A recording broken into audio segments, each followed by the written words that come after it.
नमस्कार प्रिय दर्शकों, स्वागत है आप सभी का। आज की कहानी बेहद दिलचस्प होने वाली है, इसलिए वीडियो को अंत तक जरूर सुने। एक लड़की जैसे ही कलेक्टर बनती है, अपनी सरकारी गाड़ी लेकर एक बड़े बंगले के सामने जाकर रुकती है। वह गाड़ी से उतरती है और दरवाजे की डोर बेल बजाती है। अंदर से एक बुजुर्ग व्यक्ति बाहर आता है और पूछता है, बेटी, तुम कौन हो और किससे मिलना चाहती हो? इसके बाद कलेक्टर साहिबा एक व्यक्ति का नाम बताती है, लेकिन वह व्यक्ति उन्हें बताता है, वे लोग तो यहां से कई दिन पहले ही जा चुके हैं और फिलहाल वे कहाँ रहते हैं यह मुझे नहीं पता। यह सुनकर कलेक्टर साहिबा मायूस हो जाती है। वह धीरे से वापस अपनी गाड़ी में बैठती है और वहां से चली जाती है। लेकिन दर्शकों, सवाल यह है कि आखिर वे लोग कौन थे जिनके बारे में कलेक्टर साहिबा जानकारी जुटा रही थी, और ऐसा क्या कारण था जिससे उनके न मिलने पर कलेक्टर साहिबा इतनी उदास हो गईं? अब कहानी बिहार के एक जिले में स्थित एक कॉलेज की ओर बढ़ती है। इस कॉलेज में निर्मल नाम का एक छात्र पढ़ता है। निर्मल के पिता करोड़पति है और उनका कारोबार बहुत बड़ा था, इसलिए उसे पैसों की कोई कमी नहीं थी। वह रोज गाड़ी से कॉलेज आता जाता और वहां पूरी तरह अपनी जिंदगी का आनंद ले रहा था। एक दिन जब निर्मल अपनी क्लास में बैठा था, उसकी नजर उसी क्लास की एक लड़की पर पड़ी। उसका नाम शिक था। वह एक मिडिल क्लास परिवार से ताल्लुक रखती थी।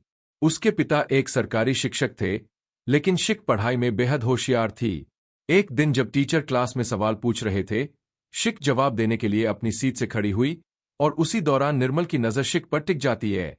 शिक देखने में बेहद खूबसूरत थी और जैसे ही निर्मल ने उसे देखा, वह पहली ही नजर में उससे प्यार कर बैठा। अब वह बस किसी भी तरह शिक से बात करने का मौका ढूंढने लगा। समय धीरे धीरे बीतता गया। क्लास में बैठा निर्मल अक्सर शिक को घूर घूर कर देखता रहता। पढ़ाई करते हुए कॉलेज के 6 महीने गुजर गए। 6 महीने बाद अचानक एक दिन निर्मल को आखिरकार शिखा से बात करने का मौका मिल ही गया। उस समय शिक कैंटीन में अकेली बैठी थी और उसके आसपास कोई नहीं था। यह देखकर झिझकते हुए निर्मल उसके पास गया और बातचीत शुरू करने की कोशिश करने लगा। शिक पहले से ही जानती थी कि निर्मल एक अमीर लड़का है, इसी वजह से वह उससे दूर रहने लगी। उसके मन में एक डर था, कहीं निर्मल उसकी भावनाओं का गलत फायदा ना उठा ले। लेकिन तभी हिम्मत जुटाकर निर्मल अपने दिल की बात शिक से कह देता है। वह कहता है, शिक, जब से मैंने तुम्हें पहली बार देखा है, तब से तुम बार बार मेरे ख्यालों में आने लगी हो। मुझे लगता है कि मैं तुमसे प्यार करने लगा हूं। यह सुनकर शिक के मन में जो शंका पहले से थी, वह और भी गहरी हो गई। अब वह बार बार यही सोचने लगी, क्या सच में यह लड़का सिर्फ मेरा फायदा उठाना चाहता है और इसी वजह से मेरे सामने अपने झूठे प्यार का इजहार कर रहा है? तो वह उसे मना कर देती है और कहती है, निर्मल, देखो, मेरे पिताजी बहुत गरीब व्यक्ति हैं। हम लोग तुम्हारे आसपास भी नहीं है, तो हमारा और तुम्हारा इस तरह बातें करना बिल्कुल भी ठीक नहीं है। अगर मेरी बदनामी हो गई तो बहुत कुछ गलत हो जाएगा। ऐसा कहकर शिक वहां से उठकर चली जाती है। निर्मल मन के अंदर बहुत सी बातें सोचने लगता है। वह सोचता है कि शिक मेरे बारे में गलत समझ रही है, इसी वजह से उसने ऐसा कहा है। तो उसे विश्वास दिलाने के लिए वह बार बार शिक के सामने ऐसी बातें किया करता, जिनसे शिक को भी धीरे धीरे निर्मल से प्यार होने लगता है। जैसे कि दूसरों की मदद करना और कॉलेज के अंदर आने वाले जूनियर्स की प्रोटेक्शन करना। यह सब देखकर शिक भी प्रभावित हो जाती है। धीरे धीरे वह भी निर्मल से बात करने लगती है। कुछ समय बाद निर्मल दोबारा शिक से अपने प्यार का इजहार करता है। इस बार शिक उसका प्यार स्वीकार कर लेती है और कहती है, ठीक है निर्मल, मैं भी तुमसे प्यार करती हूं और हम दोनों हमेशा साथ रहेंगे। इसके बाद निर्मल और शिक कॉलेज में एक दूसरे के साथ ज्यादा से ज्यादा समय बिताने लगते हैं। धीरे धीरे कॉलेज में ज्यादातर लोगों को उनके रिश्ते के बारे में पता चल गया था। वक्त बीतता गया और आखिरकार उनकी ग्रेजुएशन पूरी हो गई। जैसे ही ग्रेजुएशन खत्म हुई, निर्मल शिखा से कहने लगा, शिक, अब हमें शादी कर लेनी चाहिए। शिक यह सुनकर थोड़ा संजीदा हो गई और जवाब दिया, निर्मल, बात तो तुम सही कर रहे हो, लेकिन मुझे नहीं लगता कि तुम्हारे घरवाले इस शादी के लिए मानेंगे। मेरे पिता एक मामूली से टीचर है, जबकि तुम्हारे पिता करोड़पति है, तो वे शादी के लिए मना कर देंगे। लेकिन निर्मल शिक को समझाते हुए कहता है, नहीं, ऐसी कोई बात नहीं है। मैं अपने घर वालों से इस बारे में बात कर लूंगा और कोई दिक्कत नहीं आएगी। इसके बाद निर्मल अपने घर जाता है और अपने पिता से अपनी शादी की बात करता है। वह कहता है, पिताजी, मैं कॉलेज में शिख नाम की एक लड़की से प्यार करता हूं और मैं उसी से शादी करना चाहता हूं। यह सुनकर उसके पिता अंदर ही अंदर बहुत कुछ सोचने लगते हैं, क्योंकि वह करोड़पति थे। उनके अंदर अमीरी का घमंड कूट कूट कर भरा हुआ था, लेकिन उसके पिता अपने भीतर की असली भावनाएं जाहिर नहीं होने देते और शांत स्वर में कहते हैं, ठीक है बेटा, मैं किसी दिन जाकर तुम्हारी शादी की बात कर लूंगा, तुम मुझे उनका एड्रेस दे देना। यह सुनकर निर्मल बेहद खुश हो जाता है। वह तुरंत अपने कमरे में जाकर शिखा को फोन मिलाता है। जैसे ही शिखा कॉल उठाती है, निर्मल उत्साहित होकर कहता है, शिख, पिताजी शादी के लिए तैयार हो गए हैं। उन्होंने कहा है कि वे जल्द ही तुम्हारे घर आकर इस बारे में बात करेंगे। यह सुनकर शिख भी खुशी से झूम उठती है और शिख अपने पिता को निर्मल के बारे में सब कुछ बता देती है। उसके पिता शांत स्वर में कहते हैं, बेटी, समाज में लोग तरह तरह की बातें करेंगे, लेकिन अगर तुम सच में उससे प्यार करती हो तो मुझे इस शादी से कोई ऐतराज नहीं है। कुछ दिनों बाद निर्मल के पिता अपनी लग्जरी कार में बैठते हैं और सीधे शिख के घर की ओर रवाना हो जाते हैं। शिख का घर एक दूसरे जिले के एक गरीब इलाके में था। घर ठीक ठाक बना हुआ था, लेकिन निर्मल के पिता के आलीशान बंगले के सामने वह कुछ भी नहीं था। जैसे ही निर्मल के पिता शिख के घर के अंदर प्रवेश करते हैं, तो वहां जाकर अंदर के सामानों की हालत देखने लगते हैं। वहां पहुंचते ही उनका माथा चढ़ जाता है, लेकिन शिख ने अपने पिता को पहले ही बता दिया था कि आज निर्मल के पिता आने वाले हैं, तो वे उसकी पूरी तैयारी किए बैठे थे। तभी शिख के पिता आदर सम्मान के साथ उन्हें घर के अंदर बिठाते हैं और चाय नाश्ता कराते हैं। चाय नाश्ता करने के बाद निर्मल के पिता शिख के पिता से बातचीत करने लगते हैं। बातों ही बातों में वह अपनी अमीरी का रौब झाड़ने लगते हैं और कहते हैं, देखो, तुम्हारी बेटी को मेरे बेटे से कहना होगा कि वह उससे प्यार नहीं किया करती है। इसके लिए चाहे तुम जितने भी पैसे ले लो, लेकिन मेरे बेटे की शादी तुम्हारी बेटी से नहीं हो सकती। यह सुनकर शिख के पिता हैरान रह जाते हैं। अब तक उन्हें लग रहा था कि निर्मल के पिता शादी की बात करने आए हैं, लेकिन असल में वह अपनी अमीरी का रौब दिखाने और अपने बेटे को इस रिश्ते से छुड़ाने आए थे।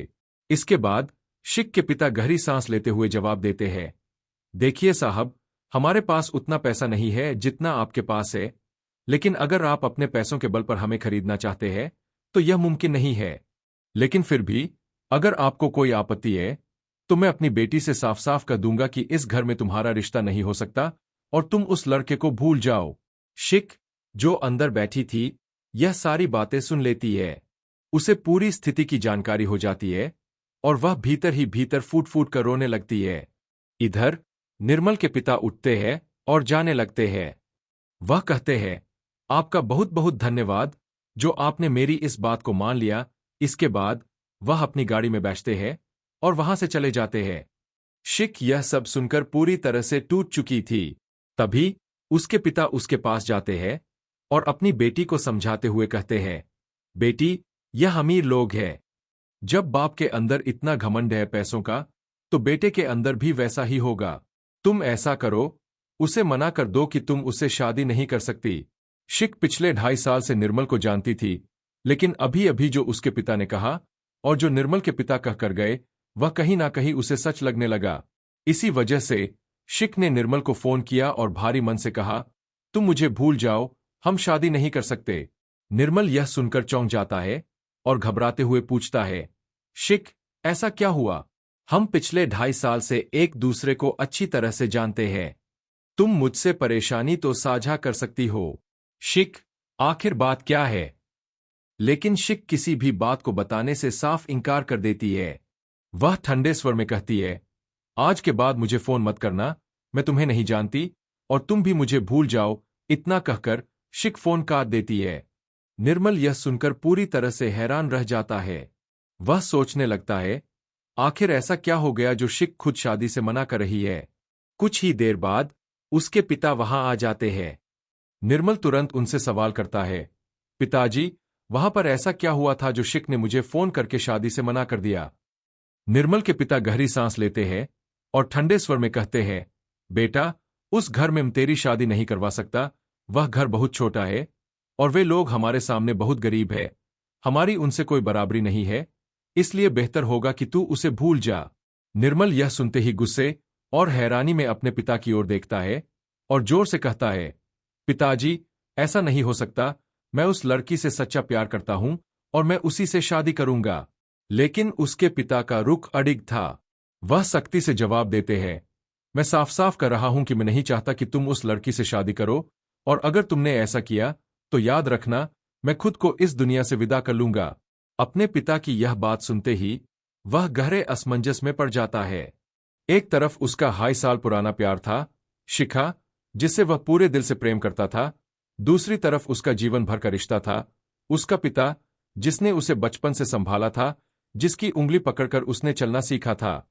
निर्मल कुछ देर तक गहरी सोच में डूब जाता है।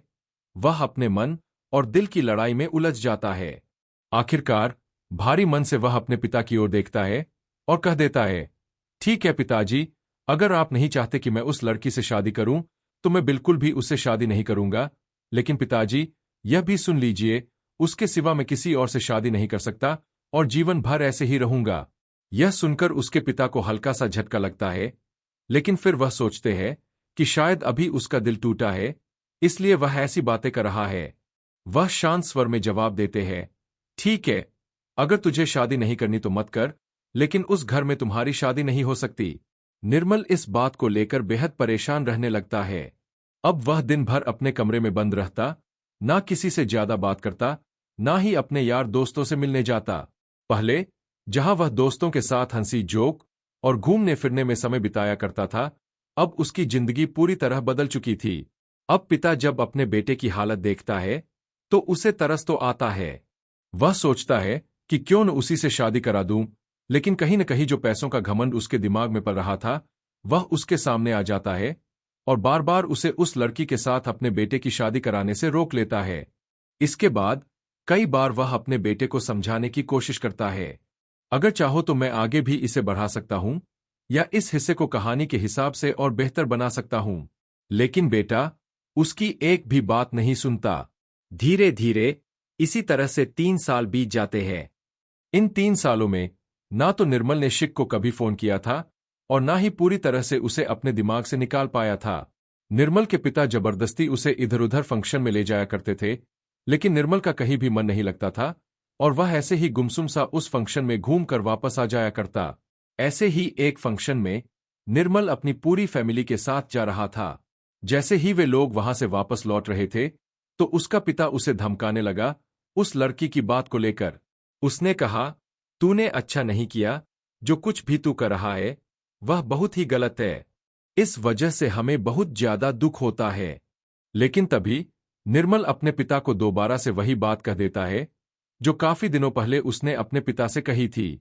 इस बात को सुनकर पिता थोड़ा सा परेशान हो जाता है और गाड़ी को थोड़ा तेज भगाने लगता है। वह गुस्से में कहता है, मैंने तुझे बचपन से पाल पोस कर बड़ा किया है और तूने जरा भी मेरी इस बात पर ध्यान नहीं दिया। तू बस अपने मन की करना चाहता है। इसके बाद जो निर्मल की माँ होती है वह भी उसे समझाने लगती है। वह कहती है, बेटा जो तेरे पिता कह रहे हैं वह ठीक है, उनकी बात मान जा, उनकी जिद को भी समझ ले। लेकिन निर्मल साफ साफ मना कर देता है और कहता है, माँ मैं ऐसा कुछ भी नहीं करूंगा। गाड़ी के अंदर इसी तरह की बातें चल रही थीं। बाप बेटे में बहस हो रही थी और माँ दोनों के झगड़े को शांत कराने की कोशिश कर रही थी। तभी उसी दौरान निर्मल के पिता का ध्यान रोड से हट जाता है और अचानक उनकी गाड़ी का बहुत जोरदार एक्सीडेंट हो जाता है। जैसे ही निर्मल को होश आता है, वह देखता है कि उसके पैर में बहुत गहरी चोट लगी हुई है और उसकी मां की मौत हो चुकी है। उसके पिता अपनी जिंदगी की आखिरी सांसें गिन रहे हैं। यह देखकर वह फौरन अपने पिता की तरफ जाता है और उन्हें जैसे तैसे बाहर निकालने की कोशिश करता है। तो जो निर्मल का पिता है वह उसे अपने आप को बाहर निकालने से मना कर देता है और कहता है, बेटा मुझे बाहर मत निकालो, क्योंकि अब मेरा अंतिम समय आ गया है। मुझे लगता है कि अब मैं जिंदा नहीं बच पाऊंगा और इस दुनिया से जाने से पहले मैं तुमसे एक बात कहना चाहता हूं। इसके बाद निर्मल घबरा कर कहता है, पिताजी मैं पहले आपको बाहर निकालता हूं, पहले आपको हॉस्पिटल ले चलता हूं, फिर हम बातें करेंगे। लेकिन पिता उसे रोकते हुए कहते हैं, बेटा काफी दिनों से मैं इसी बारे में सोच रहा था कि तुम्हारी इस लड़की से शादी हो जानी चाहिए, लेकिन मैं अपने अभिमान के चलते तुमसे यह बात कह नहीं पाया था। आज मैं तुमसे कह रहा हूं कि तुम बेझिझक उस लड़की से शादी कर लेना, क्योंकि अब मैं ऊपर वाले के पास जा रहा हूं और मेरा घमंड भी मेरे साथ ही चला जाएगा। यह सुनकर निर्मल की आंखों में आंसू आ जाते हैं और वह अपने पिता को बाहर निकालने की कोशिश करता है। थोड़ी ही देर में वहां एम्बुलेंस आ जाती है। निर्मल एम्बुलेंस के अंदर अपने माता पिता को ले जाता है, लेकिन वहां पहुंचने के कुछ ही देर बाद उसके पिता की भी मौत हो जाती है और डॉक्टर साहब उसे मृत घोषित कर देते हैं। इसके बाद निर्मल अपने माता पिता की मौत से बुरी तरह टूट जाता है और गहरे सदमे में चला जाता है। धीरे धीरे उसका पैर ठीक होने लगता है, लेकिन जैसे ही इलाज पूरा होता है उसे पता चलता है कि वह जीवन भर के लिए विकलांग हो गया है। उसके पैर में ऐसी कमी रह गई है कि अब वह अपनी जिंदगी पहले की तरह नहीं जी सकता। उसे हमेशा किसी सहारे की जरूरत होगी। यह सच्चाई जानकर निर्मल बेहद उदास हो जाता है। वह अपनी किस्मत को कोसने लगता है और सोचने लगता है कि क्यों ना शिक से बात की जाए और अब उससे शादी कर लेनी चाहिए, क्योंकि पिता की भी आखिरी इच्छा यही थी। अंतिम समय में उन्होंने मुझसे कह दिया था कि तुम बेशक से उसी लड़की से शादी कर लो। निर्मल अपना फोन निकालता है और शिक से बात करने की कोशिश करता है। इतने दिन बीत चुके थे और वह सोच रहा था कि कहीं ऐसा ना हो कि शिक की शादी हो गई हो और अब उसके पास कोई मौका ना बचा हो। जैसे ही निर्मल फोन मिलाता है उसे पता चलता है कि शिक का नंबर मिल ही नहीं रहा है। यह देखकर वह घबरा जाता है। फिर वह तुरंत एक कॉमन फ्रेंड को फोन करता है जो शिक को अच्छी तरह जानती थी। उसकी फ्रेंड उसे बताती है कि शिक अब कलेक्टर बन चुकी है और फिलहाल उसकी ट्रेनिंग चल रही है। यह सुनकर निर्मल हैरान रह जाता है। वह सोचने लगता है, अगर मैं अब उससे शादी की बात करूंगा तो क्या वह मना कर देगी? मैं तो विकलांग हो गया हूं, अब उसके लायक नहीं हूं। यह ख्याल आते ही वह फोन काट देता है और खुद को गुमनामी की जिंदगी में धकेल देता है। धीरे धीरे करीब 1 साल बीत जाता है और 1 साल के भीतर निर्मल का पूरा व्यापार ठप हो गया था, क्योंकि अब ना तो वह अपने व्यापार पर ध्यान देता था और ना ही उसका कहीं मन लगता था। वह घर के अंदर पड़ा रहता और दिन रात शराब पीता। ऊपर से उसने वह घर भी बेच दिया जिसमें वह अपने पिता के साथ रहा करता था। घर बेचने के बाद वह उन पैसों को लेकर इधर उधर भटकने लगा। उधर शिक की ट्रेनिंग पूरी हो गई थी।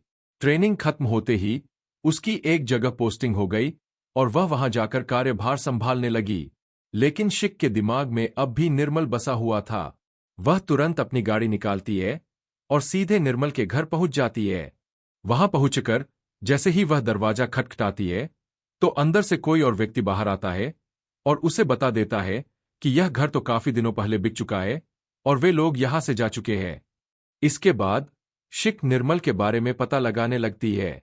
करीब 1 महीने की तलाश के बाद उसे आखिरकार पता चल जाता है कि निर्मल अब अपना घर छोड़कर एक गरीब बस्ती में रहने लगा है, जहां पर वह इधर उधर छोटी मोटी मजदूरी करके अपना समय व्यतीत कर रहा था। इसके बाद शिक उसका प्रॉपर एड्रेस लेती है और सीधे उस घर पहुंच जाती है जहां फिलहाल निर्मल रहा करता था। निर्मल घर के अंदर ही बैठा हुआ था और जैसे ही वह शिक को अपने दरवाजे पर देखता है तो एकदम से नजरें चुराने लगता है। उसने खुद को पूरी तरह से बेहाल कर रखा था। तभी शिक उसके पास आती है और कहने लगती है, निर्मल, यह क्या हाल बना रखा है? तुम पहले कैसे थे और अब अपने आप को आईने में देखो, तुम्हारी क्या हालत हो गई है? लेकिन जो निर्मल होता है वह तुरंत मना कर देता है। कौन निर्मल? कैसा निर्मल? मैं निर्मल नहीं हूं। देखिए, आपको कोई गलतफहमी हुई है। यहां पर कोई निर्मल नाम का व्यक्ति नहीं रहता। हालांकि उसने शिक को पहचान लिया था, लेकिन फिर भी वह उसे पहचानने से इनकार कर रहा था। इसके बाद शिक की आंखों में आंसू आ जाते हैं। निर्मल की ऐसी हालत देखकर और उसके मुंह से यह बातें सुनकर वह कांपती आवाज में कहती है, निर्मल, मैंने ऐसी क्या गलती कर दी जो तुम मुझे पहचानने से मना कर रहे हो? क्या तुम अब भी उस बात के लिए नाराज हो जो मैंने उस दिन तुमसे कही थी? लेकिन फिर भी निर्मल उसे मना करने लगता है और कहता है, मैं पहले तो आपको जानता ही नहीं और फिर आप कौन सी बातों की बात कर रही है? कौन निर्मल? किसका निर्मल? कैसा निर्मल? आप यहां से चली जाएं, यही आपके लिए अच्छा होगा। यह सुनकर शिक गहरी सांस लेती है। फिर धीरे से उसका हाथ उठाकर अपने सिर पर रख देती है और दृढ़ आवाज में कहती है, अगर तुम निर्मल नहीं हो तो मेरे सिर पर हाथ रखकर कसम खा जाओ कि तुम निर्मल नहीं हो और मैं किसी गलत आदमी को निर्मल कहकर पुकार रही हूं। इस बात को सुनते ही निर्मल की आंखों से आंसू बहने लगते और यही इस बात का प्रमाण था कि वह निर्मल ही था। इसके बाद शिक निर्मल की आंखों के आंसुओं को पोंछती है और उससे कहने लगती है, निर्मल, आखिर तुम्हारे साथ ऐसा क्या हुआ जो तुम्हारी हालत ऐसी हो गई और तुम किस वजह से मुझे पहचानने से भी मना कर रहे थे? तो जो निर्मल होता है वह अपनी पूरी कहानी शिक को बता देता है और कहता है, शिक, अब मैं तुम्हारे लायक नहीं बचा। मेरे एक पैर में ऐसी दिक्कत आ गई है कि जीवन भर किसी दूसरे के सहारे से चलूंगा। यहां पर भी मैं छोटे मोटे वैसे ही पढ़ाई लिखाई के काम किया करता हूं जिनसे मेरा गुजारा हो जाता है और अपने जीवन को व्यतीत कर रहा हूं। तो मेरे साथ तुम अपनी जिंदगी को बर्बाद मत करो। तुम यहां से चली जाओ और मुझे पूरी तरह से भूल जाओ। लेकिन जो शिक होती है वह उसे कह देती है, निर्मल, आज जो मैं कलेक्टर बनी हूं वह तुम्हारी ही बदौलत है। अगर तुम्हारे पिता उस दिन हमें गरीब होने का एहसास नहीं दिलाते तो शायद आज मैं कलेक्टर नहीं बन पाती। उस दिन के बाद मेरे अंदर एक अलग सी आग लग गई और उसके बाद मैंने ठान लिया कि मुझे कोई बड़ा अधिकारी बनना है ताकि मैं खुद तुम्हारे घर जाकर तुमसे शादी की बात कर सकूं और तुम्हारे पिता इस रिश्ते से मना नहीं कर पाए। लेकिन निर्मल कहने लगा, हाँ शिक, मुझे भी पता है कि तुम कलेक्टर बन चुकी हो। जब तुम कलेक्टर बनी थी तो उसी दौरान मैंने तुमसे बात करने के लिए पता किया था। लेकिन जब मैंने देखा कि तुम कलेक्टर बन चुकी हो और मैं एक विकलांग हूं तो मैंने सही नहीं समझा तुमसे बात करना। इसी वजह से मैं आज तक तुमसे दूर रहा। इस बात को सुनकर शिक एकदम से निर्मल के गले लिपट जाती है और कहती है, निर्मल, अब तुम चिंता मत करो। जो हो गया उसे भूल जाओ, लेकिन मैं तुमसे ही शादी करूंगी। ऐसा कहकर शिक निर्मल को अपने साथ ले जाती है और वहां से सीधा एक अच्छे सैलून में ले जाती है। सैलून में ले जाने के बाद उसे अच्छी तरह से तैयार करवाती है। तैयार करने के बाद वह निर्मल को अपने पिता से मिलवाती है। शिक के पिता शादी के खिलाफ नहीं थे, इसलिए वे दोनों की शादी के लिए तुरंत सहमत हो जाते हैं। उनकी देखरेख में ही दोनों की शादी संपन्न होती है। शादी के बाद शिक निर्मल को अपने साथ रखती है और दोनों एक सुखी जीवन व्यतीत करने लगते हैं। उसने निर्मल के लिए एक छोटा सा रोजगार खुलवा दिया था जिससे वह आत्मनिर्भर बन सके। निर्मल ने अब शराब पीना भी पूरी तरह छोड़ दिया था। दोनों आपस में खुशी खुशी जीवन व्यतीत करने लगते हैं। तो दोस्तों, आज की कहानी आपको कैसी लगी? लाइक और कमेंट करके जरूर बताएं और चैनल को सब्सक्राइब करना बिल्कुल भी ना भूलें। मिलते हैं एक नई कहानी के साथ। बहुत बहुत धन्यवाद।